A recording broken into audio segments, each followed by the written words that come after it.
ഷുക്കൂർ വക്കീലിനെതിരെ ഫത്വ കൗൺസിൽ. വക്കീൽ നടത്തിയത് നാടകമെന്നാണ് കൗൺസിലിന്റെ വിമർശനം. ഇസ്ലാം മത വിശ്വാസിയെന്ന് അവകാശപ്പെടുന്നയാൾ വിവാഹം രജിസ്റ്റർ ചെയ്തത് വിരോധാഭാസമാണ്.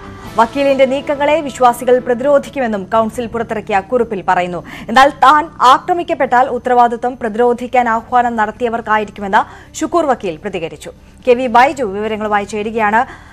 ബൈജു, വളരെ വലിയൊരു സന്ദേശം സമൂഹത്തിന് നൽകുക എന്നുള്ള ഒരു ഉദ്ദേശത്തിൽ ഒരു ഉദ്ദേശം മുന്നോട്ട് വെച്ചുകൊണ്ടാണ് ഷുക്കൂർ വക്കീൽ വീണ്ടും സ്വന്തം ഭാര്യയെ വിവാഹം സ്പെഷ്യൽ മാരേജ് ആക്ട് പ്രകാരം വിവാഹം ചെയ്തിരിക്കുന്നത്.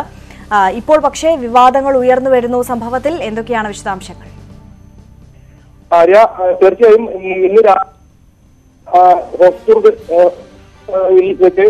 ഇവരുടെ വിവാഹം നടന്നത്. ഇതിന് തൊട്ടു പിന്നാലെയാണ് ഇപ്പോൾ കൗൺസിൽ ഫോർ ഫത്വ ആൻഡ് റിസർച്ച് എന്ന സംഘടനയുടെ ഒരു ഭീഷണി കത്ത് പുറത്തു വരുന്നത്. അതായത് ഇതിൽ പ്രധാനമായും പറയുന്നത് വക്കീൽ നടത്തിയത് ഒരു നാടകമാണെന്നാണ് ഈ കുറിപ്പിൽ പറയുന്നത്. ഒപ്പം ഇസ്ലാം മത വിശ്വാസി എന്ന് അവകാശപ്പെടുന്നയാൾ വിവാഹം രജിസ്റ്റർ ചെയ്യുന്നത് വിരോധാഭാസമെന്നും ഇതിൽ ചൂണ്ടിക്കാട്ടുന്നു.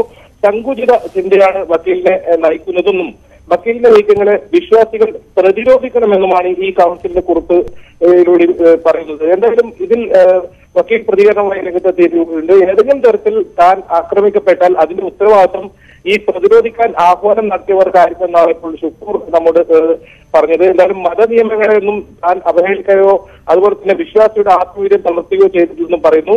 തനിക്കെതിരെ പ്രതിരോധത്തിന്റെ ആവശ്യമില്ലെന്നാണ് വക്കീൽ ഇതിനോട് പ്രതികരിച്ചിട്ടുള്ളത്. എന്തായാലും ഇന്ന് രാവിലെ ആണ് ഇത്തരത്തിൽ വിവാഹം വീണ്ടും ഭാര്യ വിവാഹം എന്ന ഒരു ചടങ്ങ് നടന്നത്. എന്തായാലും നേരത്തെ ഇത്തരത്തിൽ സൈബർ ഇടങ്ങളിലൊക്കെ ചെറിയ തോതിലുള്ള വിമർശനവും മറ്റും ഉയർന്നു വന്നെങ്കിലും വലിയ തോതിലുള്ള പിന്തുണയാണ്, ഇതിനേക്കാൾ ഏറെ പിന്തുണയാണ് തനിക്ക് ലഭിച്ചതെന്നും അദ്ദേഹം നേരത്തെ പറയുകയുണ്ടായി. ഇതിന് തൊട്ടു പിന്നാലെയാണ് ഇപ്പോൾ ഇത്തരത്തിൽ തുറന്ന ഒരു രീതിയിലുള്ള ഭീഷണിയുമായി സംഘടന രംഗത്ത് വന്നിരിക്കുന്നത്. ആര്യ, ശരി, കെ വി ബൈജു ആണ് വിവരങ്ങൾ നൽകിയത്.